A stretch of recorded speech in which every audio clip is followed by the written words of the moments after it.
நம்பிக்கை நம்பிக்கை நம்பிக்கை நம்பிக்கை இல்லாமல் நாளை இல்லை.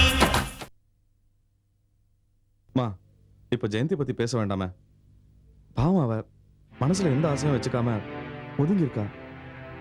அருணா செய்ய வேண்டிய கடமையில இருந்து தவறுனதுனால ஜெயந்தி அதை செஞ்சுட்டு இருக்கா. அருணா செய்ய வேண்டிய கடமைன்னு சொல்றியே, எது? ராமையாவை பாத்துக்கிறது தான் அருணாவோட கடமையா? அதுக்குதான் அவ பிறந்திருக்காளா? சரிம்மா, இப்போ அதை பத்தி எல்லாம் பேச வேண்டாம். நீயும் ஒரு பொறுப்பான அம்மாவா இருந்துகிட்டு அருணாக்கு சொல்லியிருக்கணும். அந்த கடமையில இருந்து நீயும் தவறிட்ட.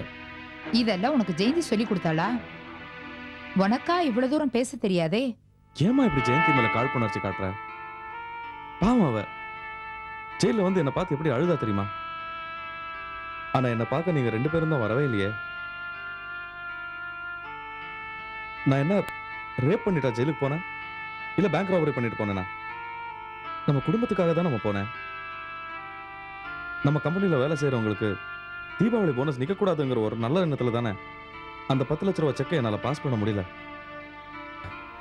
ஏமா, என்ன வந்து பார்த்தா உன் கௌரவத்துக்கு இழுக்கு வரும் தானே நீ வரவே இல்லை. வசந்த், எல்லா பழியுமே எம்எல்ஏ போடாதப்பா. வாழ்க்கையில நீ எடுத்த எல்லா முடிவுமே தப்பா போயிடுச்சு. அதனாலதான் இன்னைக்கு மாட்டிக்கிட்டு நிக்கிற. உன்னை ஜாமீன்ல எடுக்கணும்னு நான் ஒரு நாள் முழுக்க கோர்ட் வாசல்ல காத்து கிடந்தேன். வேணும்னா வக்கீல கேட்டுப்பாரு. அவ்வளவு ஏன், என்னைக்கு நீ ஜெயிலுக்கு போனியோ அன்னில இருந்து இன்னைக்கு வரைக்கும் பச்சை தண்ணி கூட குடிக்கலப்பா. ஜெயில் கம்பிக்கு பின்னாடி உன்னை நிறுத்தி வச்சு பாக்குற தைரியம் எனக்கு இல்ல. அதனாலதான் நான் உன்னை பார்க்க வரல. மத்தபடி எந்த காரணமும் இல்ல. சரிம்மா, போனதெல்லாம் போகட்டும். இப்ப ஏன் வருத்தப்படுற? அந்த நந்தினி உன்னை விடமாட்டா போல இருக்கு. ஏதோ பழக போய் வணிக விலை கொடுத்து வாங்கின கதையாயிடுச்சு. அம்மா, அருணா நீ கொஞ்சம் உள்ள போமா. அருணா இங்கே இருக்கட்டும். அவளுக்குதான் எல்லா விஷயமும் தெரியுமே.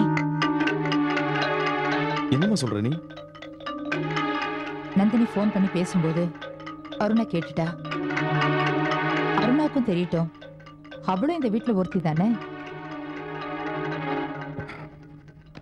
ஏதோ நடந்து போச்சுமா. இனிமாவது வாழ்க்கையில நம்ம ஜாக்கிரதையா இருக்கணும். முதல்ல அந்த 10 லட்ச ரூபாய் செக்கை பாஸ் பண்ணணும். அப்புறம் நம்ம கம்பெனி அந்த 60 லட்ச ரூபாய் கடன்ல இருந்து மீட்கணும். இதுக்கெல்லாம் என்ன பண்ண போற? நானும் அதுதான் யோசிச்சுட்டு இருக்கேன். நம்ம ப்ராப்பர்ட்டியில ஏதாவது வித்து இந்த கடன் எல்லாம் அடைக்கணும். அப்பதான் நிம்மதியா இருக்கும். விக்கிறதா? இது வரைக்கும் நமக்கு வாங்கி தானே பழக்கம், எதையும் வித்து பழக்கம் இல்லையே. என்னம்மா பண்றது? பிசினஸ்ல ஒரு நெருக்கடின்னு வரும்போது வித்து தானே ஆகணும். இது பிசினஸ்ல வந்த நெருக்கடி இல்லனா, நீயா தனிப்பட்ட முறையில தேடிக்கிட்டது. என்னம்மா சொல்ற? ஆமாண்ணா, நீ நந்தினின்னு ஒரு பொண்ணோட பழகி அவளை ஏமாத்திருக்க. அவ இப்ப உன்னை திருப்பி பழி வாங்கணும்னு ஆரம்பிச்சிருக்கா. இதுல நம்ம பிசினஸ்க்கு ஒன்றும் சம்மந்தம் இல்லையே. அம்மா, என்ன பேசுற இவ? அன்னைக்கு இவ கல்யாணம் நடக்கணும் தானே நான் நந்தினியை கல்யாணம் பண்ணிக்க முடியாம போச்சு. இல்லைன்னா நந்தினியை நியாயமா கைவிட்டிருப்பேன். அன்னைக்கு கல்யாண மண்டபத்துல நீ ஜெயந்தியை கல்யாணம் பண்ணிக்கோ, எப்படியாவது என் கல்யாணம் நடக்கிறதுக்கு வழியை காட்டுன்னு என் காலில் விழுந்து கெஞ்சினிய மறந்துச்சியா? இன்னைக்கு எனக்கு இவ்வளவு பிரச்சனை வந்திருக்குன்னா இதுக்கு புள்ளியார் சொல்லி போட்டதே நீ தானே. இன்னைக்கு நீயே புரிஞ்சுக்காம பேசுறிய. சரிண்ணா, உன் தனிப்பட்ட பிரச்சனையில நான் தலையிட விரும்பல. ஆனா அதே நேரத்துல என் வாழ்க்கைக்கு எந்த பாதிப்பும் வரக்கூடாது. என் புருஷனை கேட்காம எந்த சொத்தையும் நான் விற்க அனுமதிக்க மாட்டேன். என்னம்மா இப்படி பேசுற? இவளை குழந்தை நினைச்சிட்டு இருக்கேன் நானு. கேட்கதானப்பா செய்வா. அவளும் இந்த சொத்துக்கெல்லாம் சொந்தக்காரி. அவ இப்ப பேசலனாலும் நாளைக்கு அவ புருஷன் வந்து கேட்டா அருணா பதில் சொல்லிதானே ஆகணும். புரிஞ்சு போச்சுமா, எனக்கு எல்லாமே நல்லா புரிஞ்சு போச்சு. நான் ஜெயில இருந்தா அம்மா மனசு தங்கச்சி மனசு எல்லாம் ரொம்ப கஷ்டப்படும். நான் வீட்டுக்கு வந்தாதான் எனக்கும் நிம்மதி உங்களுக்கும் நிம்மதின்னு நினைச்சேன். இங்க வந்தா ரொம்ப ஆறுதலா இருக்கும்னு நினைச்சேம்மா. வசந்த், அருணா சின்ன பொண்ணு. அவ ஏதாவது தப்பா பேசியிருந்தா அதை நீ மனசுல வச்சுக்க கூடாதுப்பா. இல்லம்மா, ஒரு சொத்தை வித்து கடனை அடைச்சா நிம்மதின்னு சொன்னா உன் நிம்மதி தானா முக்கியம். நீ என்ன வேணா பண்ணிக்கோன்னு ஒரு 10 பேப்பர்ல கையெழுத்து போட்டு தூக்கி வீசுவா என் தங்கச்சின்னு நினைச்சேன். அவ என்னே தூக்கி வீசிட்டா. பரவாயில்லம்மா. வசந்த், நீ எங்கேயும் வெளியில போக வேண்டாப்பா. என்ன நடக்கணுமோ அது தன்னால நடக்கும். எதுவுமே நடக்கலையம்மா. அதான் நானாவது கொஞ்சம் தூரம் நடந்துட்டு வரலான்னு போறேன்.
ஐசாக் வாட்ஸோட ஒரு நல்ல அருமையான போயம் பார்க்கலாம் இப்போ.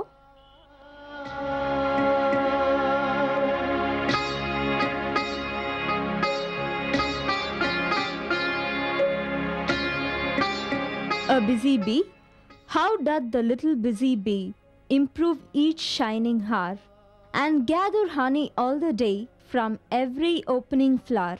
How swiftly she builds her cell, how neat she spreads the wax and labors hard to store it well with the sweet food she makes. இந்த போயம்ல நமக்கு ஒரு லெசன் தெரியுது.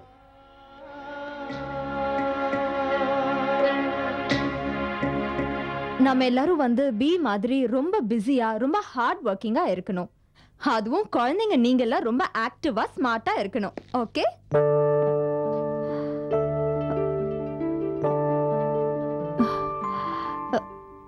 வாங்க. இன்னைக்கு டியூஷன் முடிஞ்சிருச்சு, நீங்க எல்லாரும் கிளம்புங்க. இந்தாம்மா. சரிங்க டீச்சர்.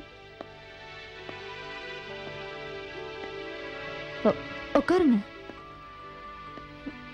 அப்பா, அப்பா. வரேம்மா. வாங்க மாப்பிள்ள. ஜெயந்தி, மாப்பிள்ளைக்கு ஏதாவது சாப்பிட கொடுமா. சரிப்பா. அப்புறம் பார்த்துக்கலாம். உங்க உடம்பையும் கொஞ்சம் பார்த்துக்கணும் மாப்பிள்ள. எதுக்காகவும் நீங்க இனிமே மனசு சங்கடப்படக்கூடாது. உங்க நல்ல மனசுக்கு எல்லாம் நல்லபடியா தான் நடக்கும். நடந்ததை எல்லாம் ஒரு கெட்ட கனவா நினைச்சு மறந்துடுங்க மாப்பிள்ள. நான் ஜெயிலுக்கு போனதை பத்தி கூட கவலைப்படல ராமையா. நான் எந்த தப்பும் பண்ணல, அது எனக்கு நல்லாவே தெரியும். நான் ஜாமீன்ல வெளில வந்ததும் எங்க வீட்டில் ஏற்பட்ட அனுபவங்களை நினைச்சாதான் ரொம்ப சங்கடமா இருக்கு. நான் ரொம்ப நொந்து போய் வந்திருக்கேன் ராமையா. எதுவா இருந்தாலும் சரி மாப்பிள்ள, நீங்க வீணா மனசை போட்டு குழப்பிக்காதீங்க. இல்ல ராமையா, அவ்வளவு சாதாரணமா என்னால சகிச்சுக்க முடியல. என் தங்கச்சியும் அம்மாவையும் பத்தி நானே மனசு நொந்து போய் பேசுவேன்னு நான் கனவுல கூட நடிக்கல. இப்படி ஒரு நிலைமையை உருவாக்குனதுக்கு கடவுள் என்ன கொண்டு இருக்கலாம். என்னை நம்பி வந்த ஜெயந்திக்கு கூட நான் முக்கியத்துவம் கொடுத்ததில்ல. எங்க அம்மாவும் தங்கச்சியும் உலகம் நினைச்சு வாழ்ந்துட்டு இருந்தேன். எனக்கு உழைக்கத்தான் தெரியும் ராமையா, பழைக்க தெரியாது. ஒரு சொத்தை வித்து கடன் அடிச்சிடலாம்னு சொன்னா அதை அவங்களால தாங்கிக்க முடியல. இது வரைக்கும் எத்தனை சொத்து வாங்கிருப்போம். என்னைக்காவது ஒரு நாள் யார் பேர்ல சொத்து வாங்கிருக்கோம்னு கேட்டிருப்பேனா? எங்க வீட்டுல நான் யாரையும் பிரிச்சு பார்த்ததில்ல. ஆனா இன்னைக்கு என்ன பிரிச்சு பார்த்துட்டாங்க ஜெயந்தி, பிரிச்சு பார்த்துட்டாங்க.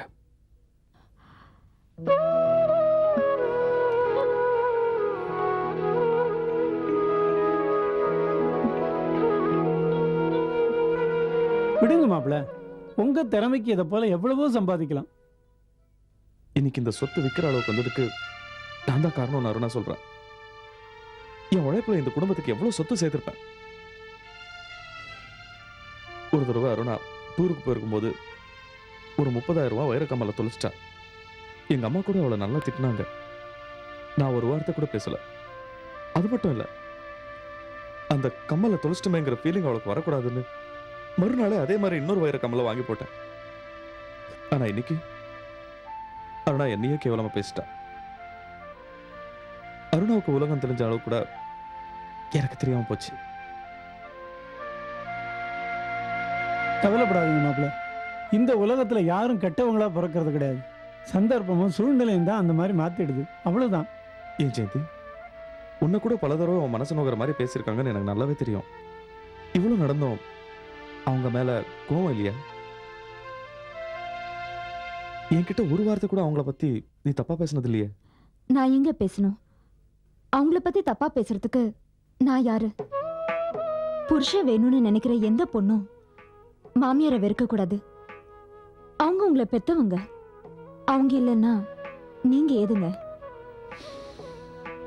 கோபம் வரும்போது ஒருத்தருக்கு ஒருத்தர் உடச்சிக்கிட்டாலும் நாளைக்கு எல்லாருமே ஒன்னா சேர வேண்டியவங்க தானே. வாழ வந்த பொண்ணு புருஷனோட சொந்தங்களை பிரிக்கணும்னு நினைச்சா அவ பொண்ணே இல்லை. நான் அந்த தப்ப என்னைக்குமே செய்ய மாட்டேன். ஜெயந்தி, உண்மையாவே மனப்பூர்வமா சொல்றேன். உன்ன மாதிரி ஒரு பொறுமைசாலி எனக்கு மனைவியை கிடைக்கிறதுக்கு நான் ரொம்ப கொடுத்து வச்சிருக்கணும். சரி மாப்பிள்ள, முதல்ல குளிச்சுட்டு சாப்பிடுங்க. நில்லுமா. மாப்பிள்ள மனசு ரொம்ப காயம்பட்டு வந்திருக்காருமா. ஒரு கண்ணாடி பொருளை பார்த்துக்கிறத விட ரொம்ப கவனமா நீ அவரை பார்த்துக்கணும். அவர் மனசு போனாம நடந்துக்கமா. உன்னாலதான் அவர் மனசுக்கு அமைதியை கொடுக்க முடியும்.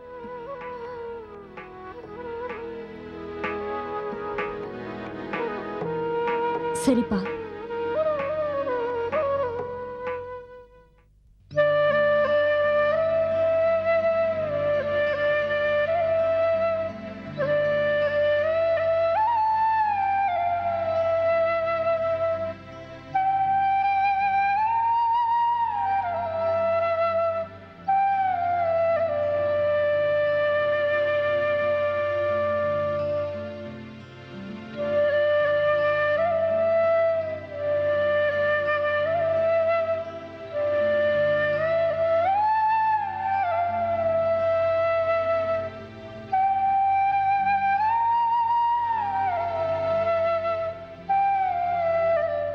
என்னங்க?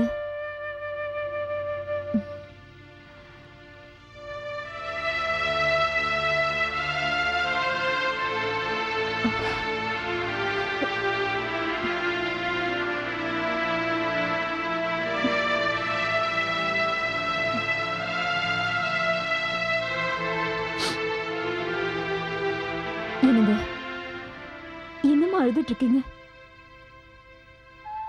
முடியல ஜெயந்தி. எல்லாரும் கூடவும் இருந்தேன். உறவுகள், பணம், பக்கபலம் எல்லாமே இருக்கும்போது எல்லாரும் கூட இருந்தாங்க. இப்ப எல்லாத்தையும் எழுந்துட்டு தனியா காட்டுல நிக்கிற மாதிரி ஆயிடுச்சு. நான் அனாதை ஆயிட்டேன் ஜெயந்தி. எனக்கு யாருமே இல்லை. ஏன் எனக்கு மட்டும் இப்படி எல்லாம் நடக்குது?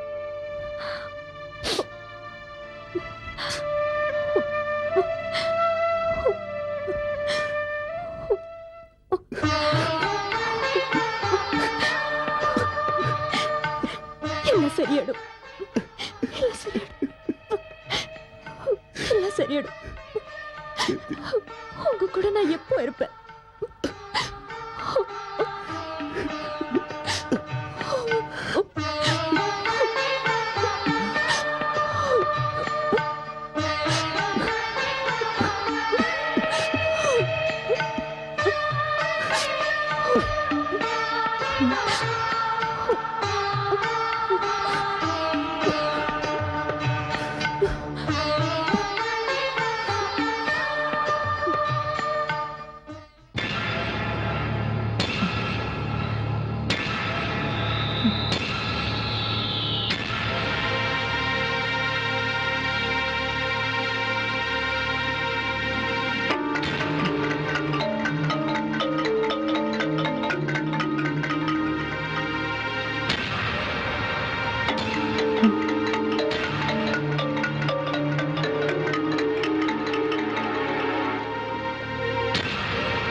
கண்டிப்பா அவன் ஜெயந்தி வீட்டுக்கு தான் போயிருப்பான்.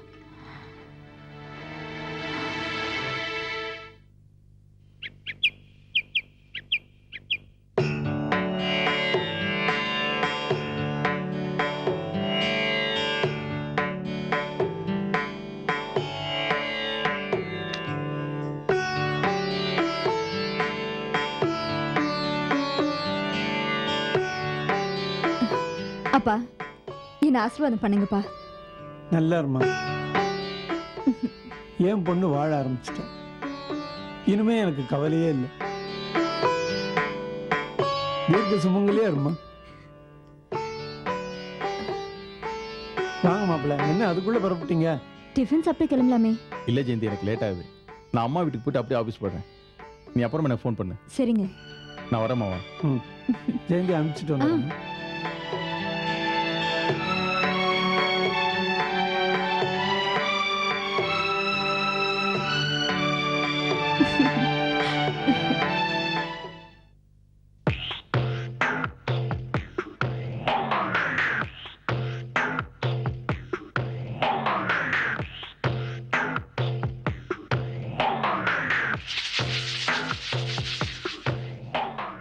முத்து, வசந்த் நைட் ஃபோன் பண்ணானா? இல்லம்மா, ஃபோன் பக்கத்துல தான் படுத்திருந்தேன், ஃபோனே வரலம்மா.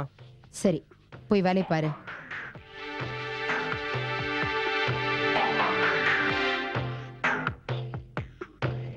மம்மி, ம்? கம்பெனி கூட அண்ணன் போகலையா? ஃபோன் கூட பண்ணி பார்த்தாச்சு. எங்க போயிருப்பாரு? அவனை தேட வேண்டாம். அவன் எங்க இருப்பான்னு எனக்கு தெரியும். ஜெயந்தி வீட்டில் தான் இருப்பான். உங்களுக்கு எப்படி தெரியும் மம்மி? அவனை பத்தி எனக்கு எல்லாமே தெரியும் அருணா. ராமையாவும் ஜெயந்தியும் அவனை எப்படியாவது மடக்கி போடணும்னு பார்த்துட்டு இருக்காங்க. அதுக்கு நாமளும் கொஞ்சம் வழி விட்டுட்டோமோன்னு எனக்கு தோணுது. சரி, வரட்டும், நான் பார்த்துக்கிறேன்.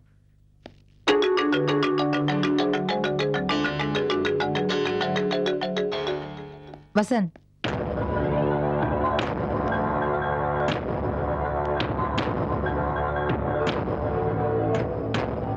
கொஞ்ச தூரம் நடந்துட்டு வரேன்னு சொல்லிட்டு போனேன். நைட் எல்லாம் வரவே இல்லையே. நீ எங்க போயிட்டியோ என்னமோன்னு நான் பயந்தே போயிட்டேன். எங்கப்பா போன? நான் என் வீட்டுக்கு போயிருந்தேம்மா. என்னது, உன் வீடா? இதானப்பா உன் வீடு? நேற்று வரைக்கும் அப்படிதான் நினைச்சிட்டு இருந்தேன்.